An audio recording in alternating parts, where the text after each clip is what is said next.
இப்போ எப்பவுமே தேர்தல் வந்து மேலேயோ இல்லை ஏப்ரல்லையோ வந்து வருதுன்னா ஜனவரி மாதத்துக்கு மேலே தான் வந்து பிரச்சாரம்லாம் எல்லா கட்சியும் வந்து ஆரம்பிக்கும். பட் புதுசாக 10-12 மாதத்துக்கு முன்னாடியே வந்து அட்வான்ஸ்டாக அது இன்னும் 1 இயர் சொல்லுங்க.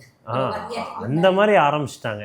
ஒரு டேக்லைன் வந்து போட்டுட்டு அலையன்ஸஸே போட்டாங்க. அலைன்ஸ் போட்டுட்டு ஒவ்வொரு டேகும் வச்சுட்டாங்க. ஏடிஎம்கே வந்து பார்த்தீங்கன்னா மக்களை ஒன்று திரட்டுவோம் தமிழகத்தை மீட்போம்னு ஒன்று.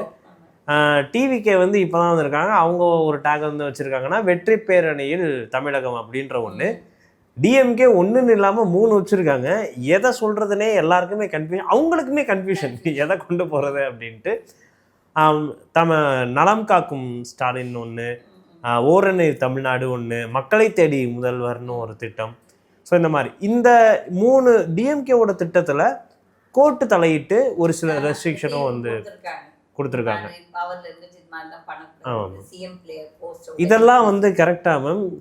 டிஎம்கே நிறைய இடத்துல கோர்ட்டுக்கிட்ட அடி வாங்கிட்டே இருக்கிற மாதிரி வந்து தெரியுது சமீப காலங்களில்.